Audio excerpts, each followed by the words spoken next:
I'm not gonna lie, this is my favorite Mozart sonata. Out of his 18 piano sonatas, only 2 are in the minor key.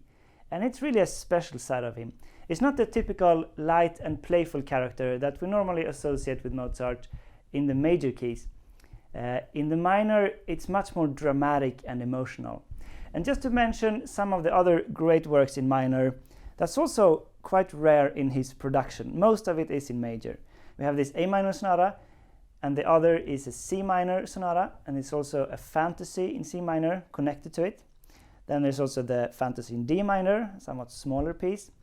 And in the same key of that, we have the great piano concerto in D minor, really big and stormy. And in the symphonic repertoire, it's kind of the same situation. Out of the 41 symphonies, only 2 are in the minor key there as well. It's the most famous number 40 in G minor, and the other one is also in G minor, number 25. And then finally, the Requiem is also in this vein, symphony and choir, really written towards the end of his life. He didn't even finish it himself, Mozart, before he died quite young, tragically. Returning to this sonata, it was written in 1778, around the same time as his mother passed away. And he doesn't mention this work in his letters, but it is thought that it's somehow affected by that tragic event. Maybe it's Mozart's way of grappling with his grief by pouring it into this piano music. Because it is remarkable how dramatic and even dark it is, compared to all his other piano sonatas. But of course in Mozart there's always a balance, so we have some hope and tenderness as well in the second subject. Let's get straight into the analysis.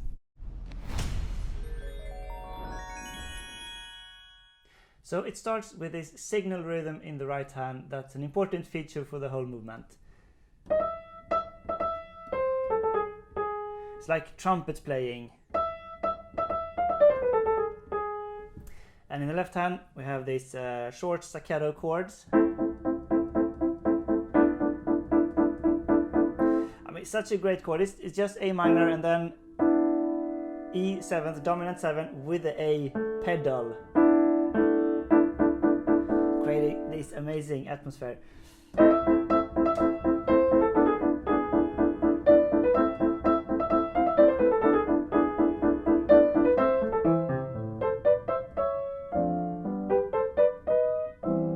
And I mean, these chords, they're so amazing.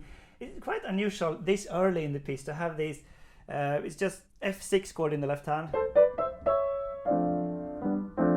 and then major 7th chord.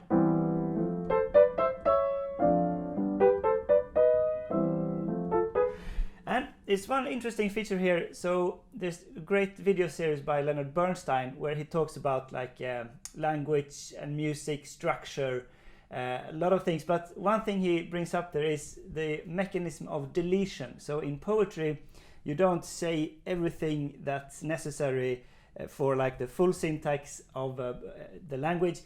You delete a lot of words, so you're left with just the important words in poetry. That's the general idea in poetry. And it's the same in music. So a kind of more prose language in the musical sense would be this here. And then answer. So that's the 4 statements. But here Mozart does this deletion mechanism. So he puts it just when the right hand resolves, the left hand comes in.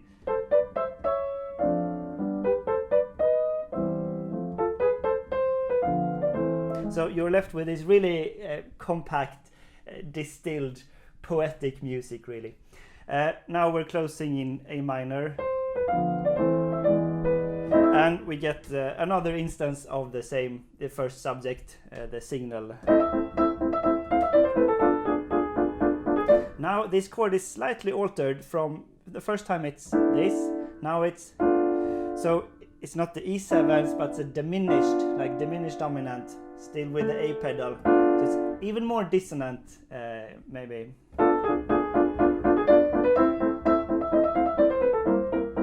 And here it takes a new path to C7th.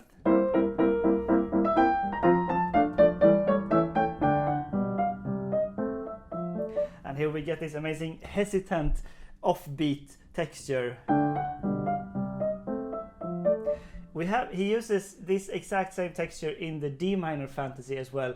There it's in a slow setting. Here it's faster, but we have calando, it's dying out. So like it's a lot of things happening in the music, that's for sure.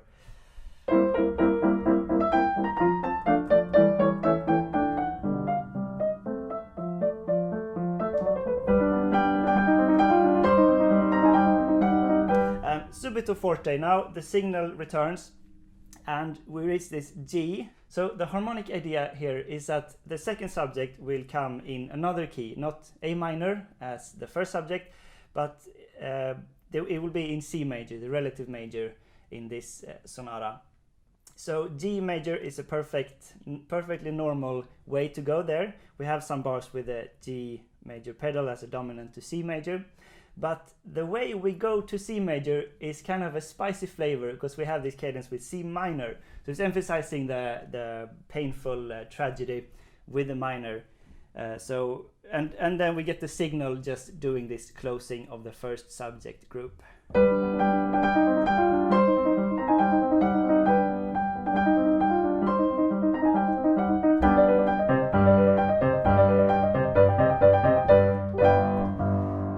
This is G major, the dominant, and now when the second subject comes, we get this lovely flip just to C major.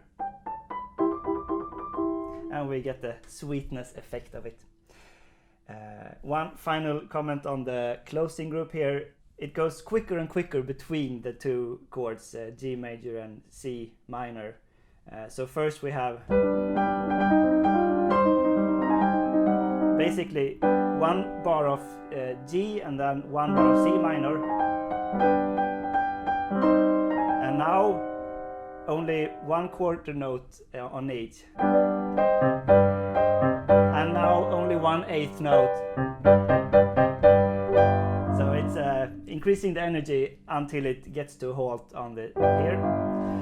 And now the second subject is the real treat in this sonata, I think.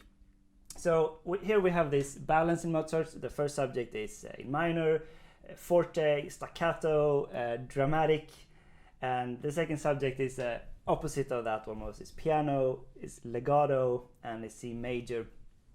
And we get these 16th notes that just keeps on rolling and never ending. It's the idea of moto perpetuo. He uses the same thing in the famous Turkish Rondo. In the middle section there we get this.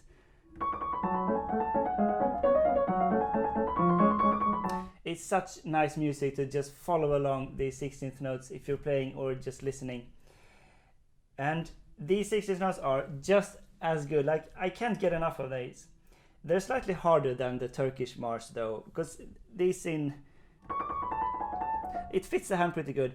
This does not really fit the hand. You have to go over the thumb under a lot, but the music is still great. And the left hand, the accompaniment, kind of the same as the first subject, just short supporting chords. Okay.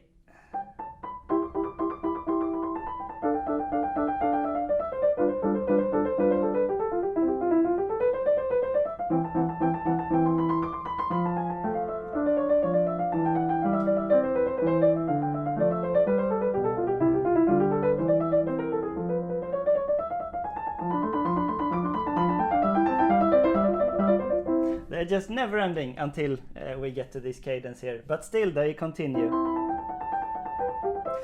Now the real genius of Mozart here is that he finds this original way of writing fast notes in the right hand register that's combining two types of writing basically. It's the melodic writing, if we have like melody bearing notes, and a scale can be very melodic. And on the other hand, it's ornament notes, so really quick and fast notes that just goes by like an embellishment and ornament. And if we just look at one bar in the second movement on the same sonata, we get the very typical instance of the ornament when we have this place towards the end. We have so here we have clear this little trill. And now back to the first movement. When we look at the fourth bar of the second subject, I can play this. These are exactly the same pattern of the ornament.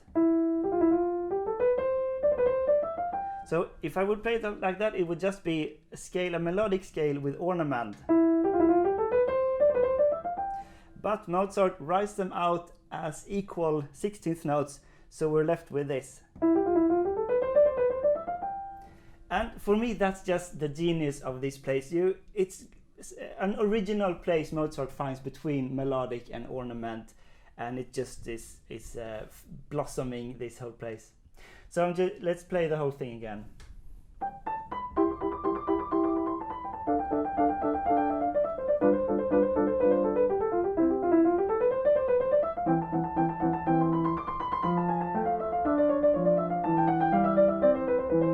And here, the left hand, he inserts this idea of suspensions on 6th and 7th. So this is a 7th, but it's tied over and resolve. I just mention it because it's an important idea for the whole sonata, and it's just showing a little bit here in the accompaniment.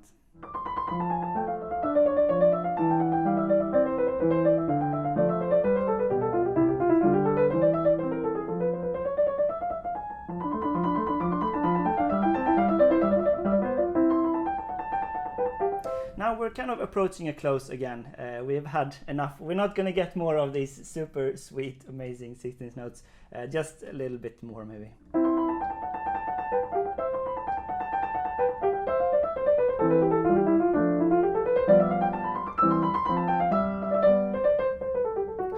And now starts kind of the closing group of the exposition.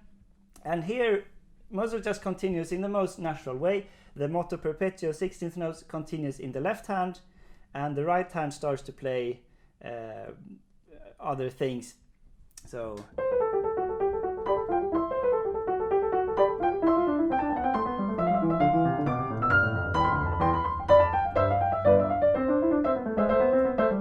and especially here for the last final 4 or 5 bars, the right hand gets the signal again, really tying the exposition together. And we're ending still in C major, and the left hand, this place is a lovely line of 16th notes again. And together.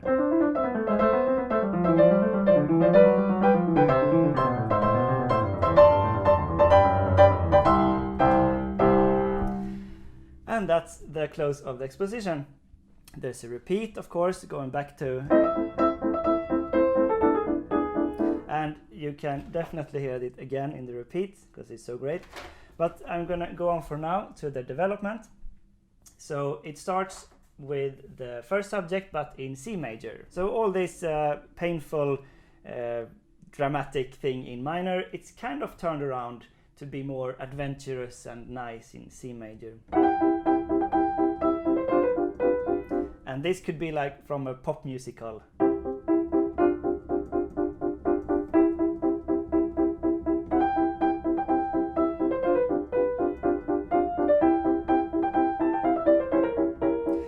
It only lasts for like 3 bars, and then we're back to this uncertain, little bit of tension, diminished chord here.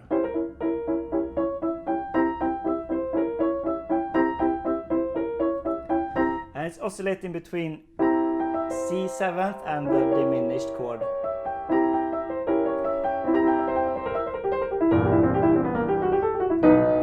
So it finally decides on the C7th. But here we have an interesting harmonic mechanism that's slightly on advanced harmony time. So the C7th chord is the same, but it's respelled. So instead of a B flat, we get an A sharp. And that's called an enharmonic change. And it reveals that the harmonic function is changing. So it starts like a C7th chord, and then it's going to be understood retrospectively, because at first it sounds like the same chord, but it's going to be understood as a modulatory chord to the next part. So it resolves to B major, and that's actually as a dominant to E minor. We don't get E minor straight away, but it's a dominant pedal, and this C7, but with A sharp, it's a German 6 chord, the famous augmented 6 chords again, because the A sharp resolves to B, or in the left hand. That's why it's spelled like that. And here starts the second part of the development, which is kind of the main batch of it. It's sequence and sequence within sequence, and it's like we get 3 stops here. We start on the B major or E minor with the dominant pedal, and we get the signal in the right hand, and this great ostinato, the left hand just keeps on pushing here. It's kind of I don't know how common it is for Mozart to have these kind of texture. I think I read somewhere that it's maybe a little bit new in this sonata. I'm not an expert in Mozart really, so I don't know all his other sonatas, but it's really something, it feels like it's something else to play this. I don't know, with the pedal, sometimes I feel like I want to have a lot of pedal here.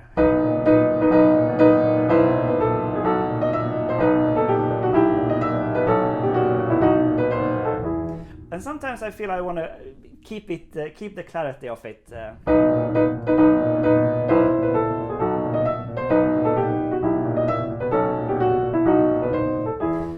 I don't know. I think you can do either way. The important thing, what happens in the right hand though, is we get a duet of 2 lines, starting here with this great suspensions.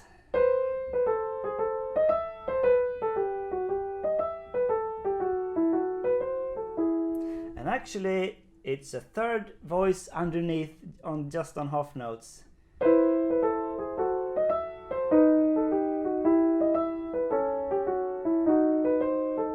And we have to do all of this in just one hand. I'm so jealous of other instruments that just have one voice to play. We need to do 3 voices in one hand here as pianists, and then also the left hand. The left hand is not so difficult though, at least. Yeah, so these are the suspensions I mentioned in the second subject, just a little bit here. Here we get them, here it's seconds to thirds. But it's the same as when we have 7th to 6s if we just take 1 octave lower. If we take the C down here.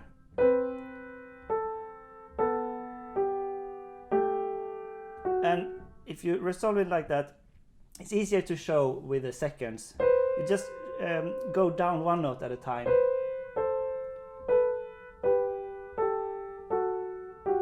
You get this amazing just continuing flow of suspensions, and you can just continue this. You can even modulate. Maybe let's go back to E minor. You can continue the whole piano. I used to do this when I was younger, or I remember I realized you can do this, and it keeps the interest going. And we get this in the development here for these 3 sequences, and we're gonna get it more in the sonata as well. And it's really, here we get it in fortissimo and with a signal rhythm, so it's all the pain.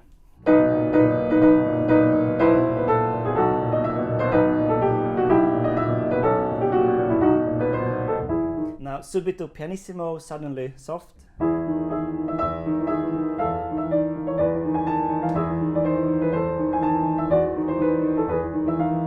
But it's the exact same thing, 4 bars of this duet, but we go from the B in the bass to E major, so going up a 4th, kind of increasing the energy still, even if it's pianissimo. Amazing suspensions. If you play it slowly, you can feel it more, just as a practice exercise.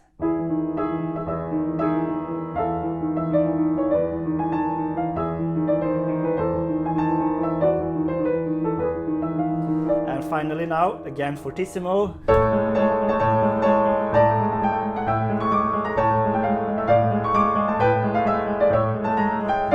So it's the 3rd time, the same, 1/4 up, and now all this built up energy is released when we get to D minor. So it was actually a dominant pedal all along, so this is the A as dominant the final time.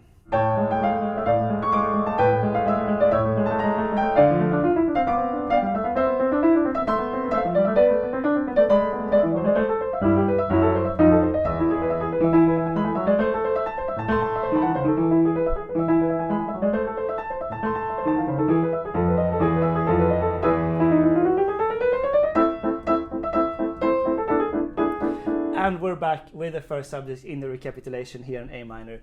I just can't stop playing because it's so much great energy.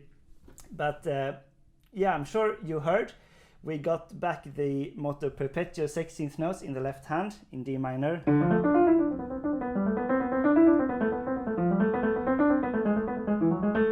And the right hand got kind of the signal.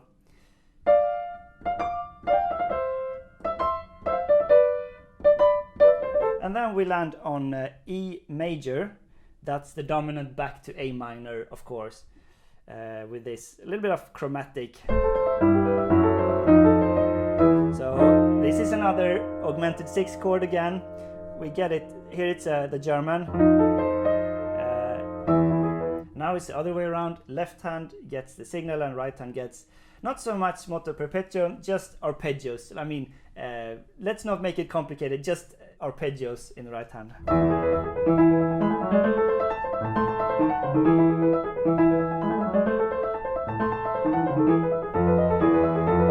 And for the final nice touch, we get the French 6th chord and a chromatic scale.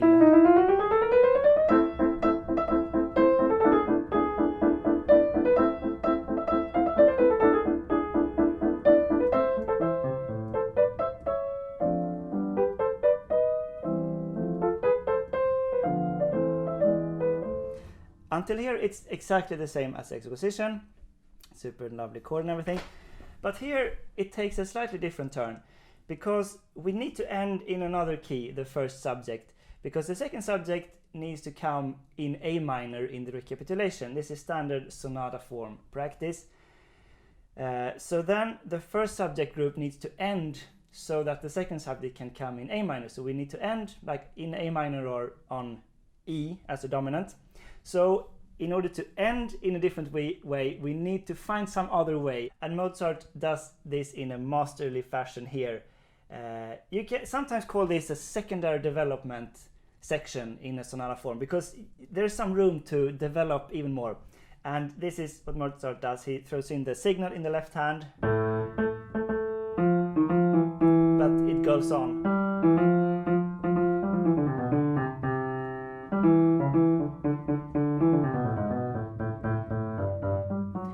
And the right hand, guess what the right hand has? We have 16th notes and it's suspensions.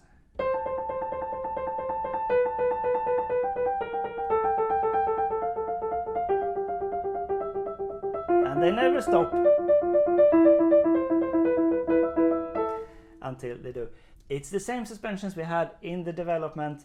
Here it's as 6s and 7s.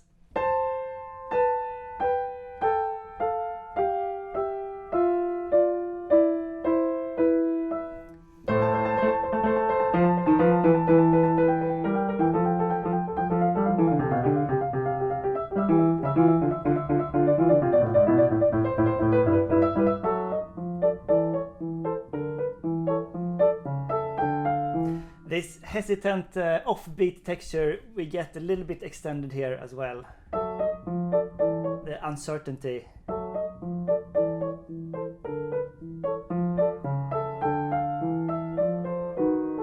But finally we get to where we're supposed to be, the E major.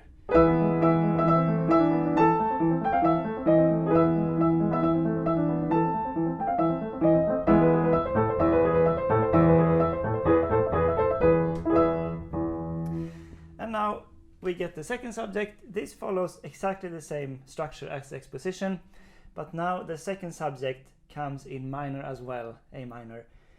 And it's like in the Exposition, the second subject comes in C major. It's a really nice relief from the painful minor, but now it's like we're trying to escape from the hardship, but we can't escape this shadow of the minor.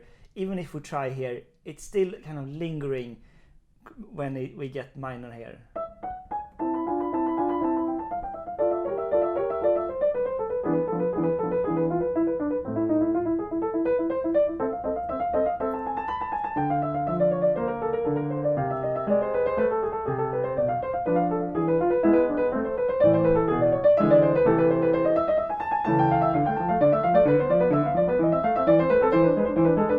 These are almost even greater than the first time. They're very different, even though they're exactly the same. Well, not exactly. There's actually one texture that we get here that's kind of new the second time around. And it's when we get this repeated note in the fourth bar. And then later again. And it reminds me of another famous piece, the great majestic D minor Toccata by Bach for organ, the one that starts. Because a little later in that piece, after the opening, we get this texture.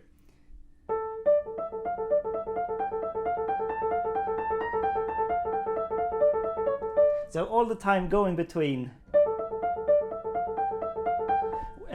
one note staying. We get a little bit of that here. Just I think of that piece here.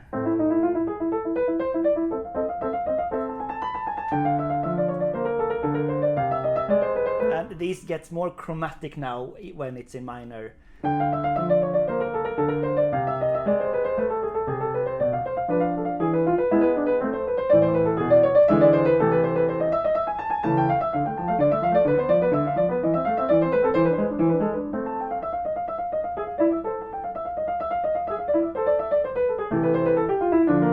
So we're approaching the close again, and here we get a little bit of new chord. I think it's the Neapolitan chord here,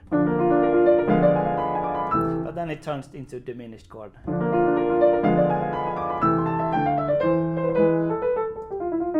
And now the 16th note continues in the left hand, and this is again following the same structure as Exposition.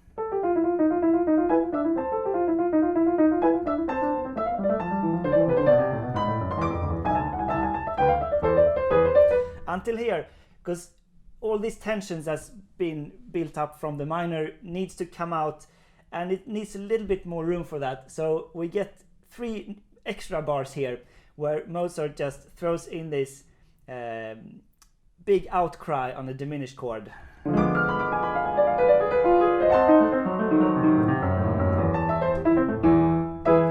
And then we're back. And this idea of this texture on the diminished chord, it's Beethoven thought that was a great idea, and he used this at exactly the same place in his last sonata, opus 111 in C minor, just in the recapitulation, like before the closing group. He does exactly the same thing. It's an interesting fact, quite a bit later in music history. And then we just get the 16th notes in the left hand in A minor and the signal in the right hand, and that is tying the whole movement together really nicely.